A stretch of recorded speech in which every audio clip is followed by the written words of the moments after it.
प्रस्तावना: गोवर्धन पर्वत का रहस्य। क्या आपने कभी सोचा है कि आखिर क्यों प्रतिवर्ष हिंदू धर्म में गोवर्धन पूजा इतने उत्साह से मनाई जाती है? और क्या आप जानते हैं कि भगवान श्री कृष्ण द्वारा एक कनिष्ठा उंगली पर उठाया गया विशाल गोवर्धन पर्वत आज प्रतिदिन सिकुड़ रहा है? इस पर्वत का इतिहास और इसके पीछे छिपा श्राप का रहस्य आज भी बहुत कम लोग जानते हैं। प्राचीन पौराणिक कथाओं के अनुसार एक समय था जब गोवर्धन पर्वत इतना विशाल था कि सूर्य इसके पीछे छिप जाता था। लगभग 5000 वर्ष पूर्व यह पर्वत 30,000 मीटर की ऊंचाई तक पहुंचता था, परंतु आज यह मात्र 25 से 30 मीटर की ऊंचाई तक सिमटकर रह गया है। इस अद्भुत घटना के पीछे एक प्राचीन ऋषि का श्राप है, जिसकी कहानी हम आज आपके समक्ष प्रस्तुत करेंगे। गोवर्धन पूजा, आस्था और परंपरा का संगम। गोवर्धन पूजा हिंदू धर्म के प्रमुख त्योहारों में से एक है, जो दीपावली के अगले दिन मनाई जाती है। इस दिन भक्तगण भगवान श्री कृष्ण के लिए 56 प्रकार के व्यंजन, 56 भोग तैयार करते हैं। यह संख्या 56 कैसे निर्धारित हुई, इसके पीछे एक रोचक कथा है। जब भगवान श्री कृष्ण ने 7 दिनों तक गोवर्धन पर्वत अपनी कनिष्ठा उंगली पर उठा रखा था, उस दौरान वे कुछ भी नहीं खा पाए थे। माता यशोदा अपने लाडले कन्हैया को प्रतिदिन 8 बार भोजन कराती थी। जब 7वें दिन श्री कृष्ण ने पर्वत को नीचे रखा, तब ब्रजवासियों ने उन्हें 7 दिनों के 8 पहर अर्थात 56 प्रकार के व्यंजन भेंट किए। इसी दिन से अन्नकूट, भोजन का पहाड़ की परंपरा शुरू हुई। गोवर्धन पूजा को अन्नकूट पूजा के नाम से भी जाना जाता है। इस दिन भक्तगण गोबर से गोवर्धन पर्वत की आकृति बनाकर उसकी पूजा करते हैं, जो पर्यावरण के प्रति सम्मान और प्रकृति के साथ सामंजस्य का प्रतीक है। श्री कृष्ण की गोवर्धन लीला। इंद्रदेव का अहंकार भंग। द्वापर युग में भगवान श्री कृष्ण ने गोवर्धन पर्वत पर अनेक लीलाएं रचीं। उनमें से सबसे प्रसिद्ध है इंद्रदेव के अहंकार को चूर चूर करने वाली लीला। एक बार श्री कृष्ण ने देखा कि ब्रजवासी बड़े उत्साह से इंद्रदेव की पूजा की तैयारी कर रहे थे। उन्होंने माता यशोदा से इसका कारण पूछा।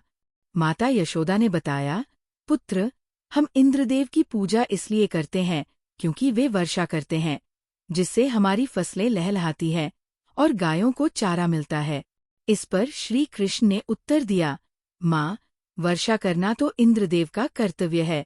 यदि हमें पूजा करनी है तो हमें गोवर्धन पर्वत की पूजा करनी चाहिए, क्योंकि हमारी गायें वहीं चरती हैं और हमें फल, फूल, सब्जियां आदि भी गोवर्धन पर्वत से ही प्राप्त होते हैं। श्री कृष्ण की इस युक्तिपूर्ण बात से प्रभावित होकर सभी ब्रजवासियों ने इंद्रदेव के बजाय गोवर्धन पर्वत की पूजा शुरू कर दी। ये देखकर इंद्रदेव को अपना अपमान महसूस हुआ और क्रोध में आकर उन्होंने प्रलयंकारी वर्षा शुरू कर दी। भयंकर बाढ़ से त्राहि मच गई। ग्रामवासी परिवार और पशुओं की रक्षा के लिए इधर-उधर भागने लगे। उन्होंने श्री कृष्ण पर दोष मढ़ते हुए कहा, ये सब कृष्ण की बात मानने के कारण हुआ है। अब हमें इंद्रदेव का कोप भुगतना पड़ेगा। तब लीलाधारी श्री कृष्ण ने इंद्रदेव का अहंकार चूर करने और ब्रजवासियों की रक्षा के लिए अद्भुत लीला रची। उन्होंने अपनी कनिष्ठा उंगली पर विशाल गोवर्धन पर्वत उठा लिया और सभी ब्रजवासियों को उसके नीचे शरण लेने को कहा। 7 दिन और 7 रात तक बिना थके, बिना हिले-डुले श्री कृष्ण ने पर्वत को उठाए रखा। इंद्रदेव अपनी सारी शक्ति लगाकर भी उन्हें विचलित नहीं कर पाए। अंततः इंद्रदेव को अपनी भूल का एहसास हुआ और उन्होंने श्री कृष्ण से क्षमा याचना की। इसी दिन से गोवर्धन पूजा की परंपरा शुरू हुई, जो आज भी पूरे भारत में श्रद्धा और उल्लास के साथ मनाई जाती है। गोवर्धन पर्वत को मिला श्राप। पुलस्त्य ऋषि की कथा। अब आते हैं उस रहस्यमय कथा पर, जिसके कारण गोवर्धन पर्वत आज भी सिकुड़ता जा रहा है। पौराणिक कथाओं के अनुसार एक बार महर्षि पुलस्त्य तीर्थ यात्रा करते हुए गोवर्धन पर्वत के पास पहुंचे। पर्वत की अद्भुत सौंदर्य देखकर वे मंत्रमुग्ध हो गए। पुलस्त्य ऋषि ने द्रोणाचल पर्वत, गोवर्धन के पिता, से विनती की, हे द्रोणाचल, आप अपने पुत्र गोवर्धन को मुझे दे दीजिए। मैं इसे काशी ले जाकर स्थापित करूंगा और वहीं रहकर इसकी पूजा करूंगा। द्रोणाचल ये सुनकर दुखी हो गए, परंतु गोवर्धन ने ऋषि से कहा, मैं आपके साथ चलने को तैयार हूँ, लेकिन मेरी एक शर्त है। आप मुझे जहाँ भी रख देंगे, मैं वहीं स्थापित हो जाऊंगा। पुलस्त्य ऋषि ने गोवर्धन की ये शर्त मान ली। गोवर्धन ने ऋषि को बताया, मैं 2 योजन ऊंचा और 5 योजन चौड़ा हूँ। आप मुझे काशी कैसे ले जाएंगे? ऋषि ने उत्तर दिया, मैं अपने तपोबल से तुम्हें अपनी हथेली पर उठाकर ले जाऊंगा। तब गोवर्धन पर्वत ऋषि के साथ चलने के लिए तैयार हो गया। मार्ग में जब वे सुंदर ब्रज क्षेत्र से गुजर रहे थे, तब गोवर्धन के मन में विचार आया कि भविष्य में भगवान श्री कृष्ण और राधा जी इसी क्षेत्र में अनेक लीलाएं रचेंगे। उसने सोचा कि उसे यही रुक जाना चाहिए। ये सोचकर गोवर्धन पर्वत पुलस्त्य ऋषि के हाथों में और अधिक भारी हो गया। ऋषि को विश्राम करने की आवश्यकता महसूस हुई और उन्होंने गोवर्धन को ब्रज की धरती पर रख दिया। वे ये भूल गए थे कि उन्हें गोवर्धन को रास्ते में कहीं भी नहीं रखना था। कुछ देर बाद जब ऋषि पर्वत को पुनः उठाने लगे, तब गोवर्धन ने कहा, ऋषिवर, अब मैं यहाँ से नहीं जा सकता। मैंने आपसे पहले ही कहा था कि आप मुझे जहाँ रख देंगे, मैं वहीं स्थापित हो जाऊंगा।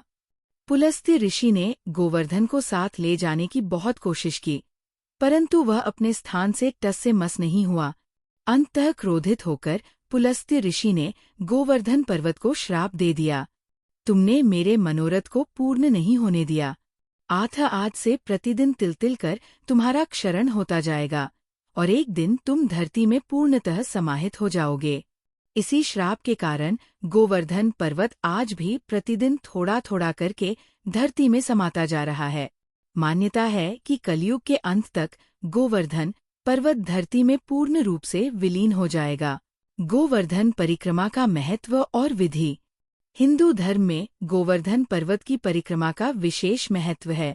ऐसा माना जाता है कि यदि कोई व्यक्ति चारों धाम बद्रीनाथ, द्वारका, पुरी और रामेश्वरम की यात्रा नहीं कर पा रहा है, तो उसे कम से कम गोवर्धन पर्वत की परिक्रमा अवश्य करनी चाहिए। इससे मनचाहा फल प्राप्त होता है।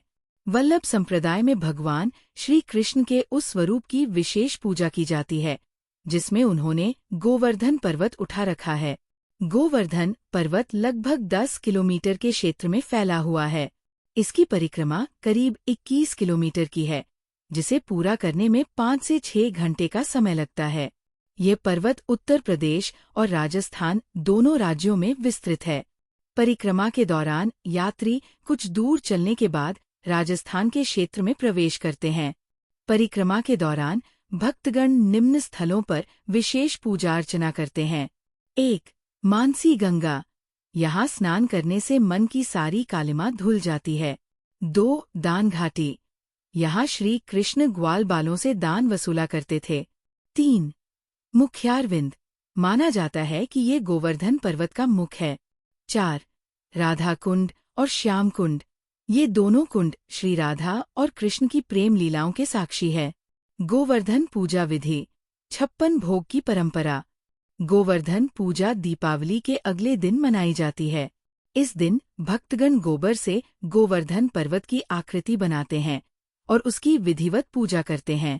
पूजा की प्रमुख विशेषता 56 प्रकार के व्यंजनों का भोग है, जिसे अन्नकूट भी कहा जाता है। गोवर्धन पूजा की विधि। 1. सुबह स्नान करके शुद्ध वस्त्र धारण करें। 2. गोबर से गोवर्धन पर्वत का प्रतीक बनाएं। 3. इस प्रतीक पर तुलसी के पत्ते, फूल, अक्षत आदि चढ़ाएं। 4. दीपक जलाकर अखंड ज्योति प्रज्वलित करें। 5. गोवर्धन पूजा की कथा सुने या पढ़े। 6. 56 प्रकार के व्यंजनों का भोग लगाएं। 7. आरती करें और प्रसाद का वितरण करें। मान्यता है कि इस पूजा को करने से घर में अन्न की कभी कमी नहीं होती और परिवार में सुख समृद्धि बनी रहती है।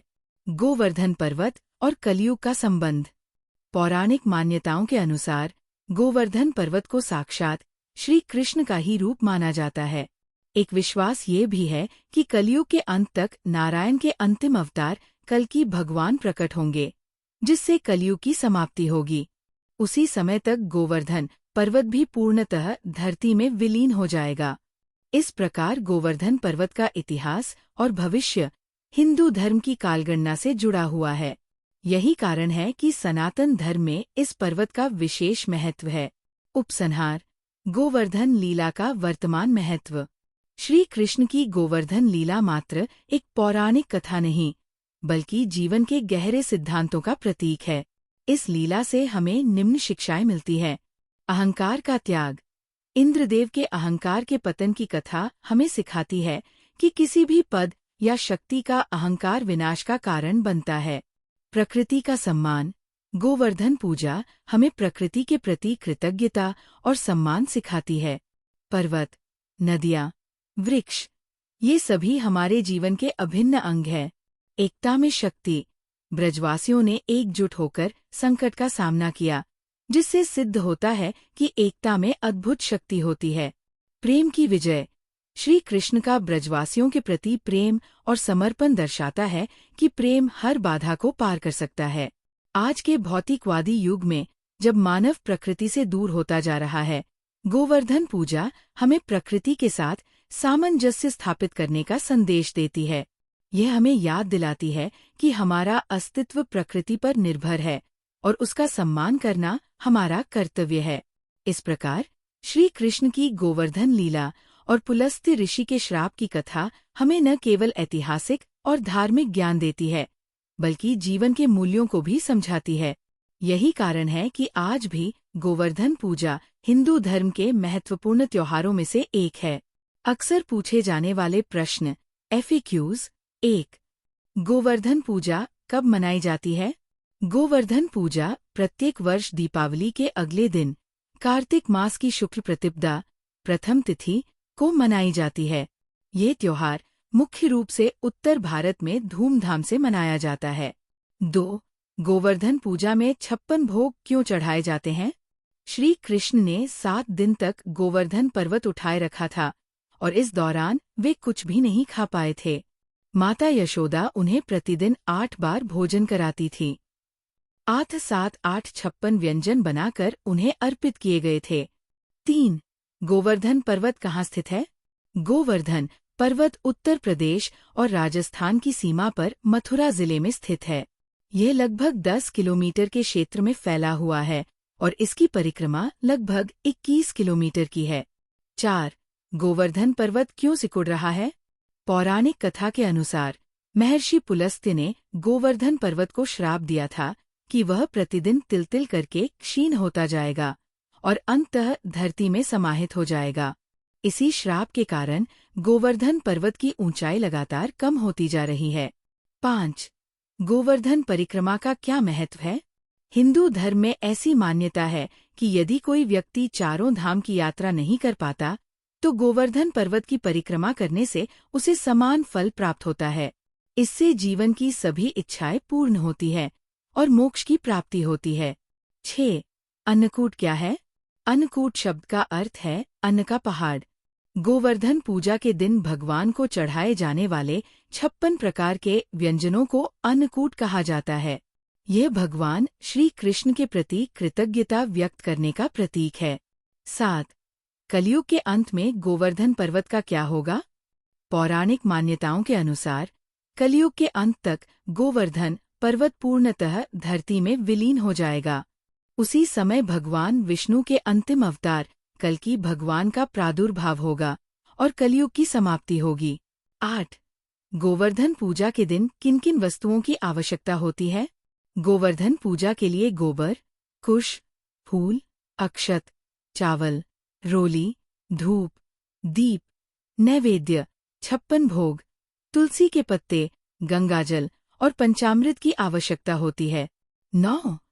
क्या गोवर्धन पूजा सिर्फ कृष्ण भक्तों द्वारा ही की जाती है? नहीं, गोवर्धन पूजा सभी हिंदुओं द्वारा मनाया जाने वाला त्योहार है। ये विशेष रूप से उत्तर भारत में अधिक प्रचलित है, परंतु अन्य क्षेत्रों में भी इसे विभिन्न नामों और परंपराओं के साथ मनाया जाता है। 10. गोवर्धन पर्वत पर कौन-कौन से दर्शनीय स्थल हैं? गोवर्धन पर्वत पर मुख्य दर्शनीय स्थल हैं मानसी गंगा, दान घाटी, मुख्यारविंद, राधा कुंड, श्याम कुंड, कुसुम सरोवर, पूंछरी का लोटा बालाजी और हरिदेव जी मंदिर। इन सभी स्थलों का श्री कृष्ण की लीलाओं से विशेष संबंध है।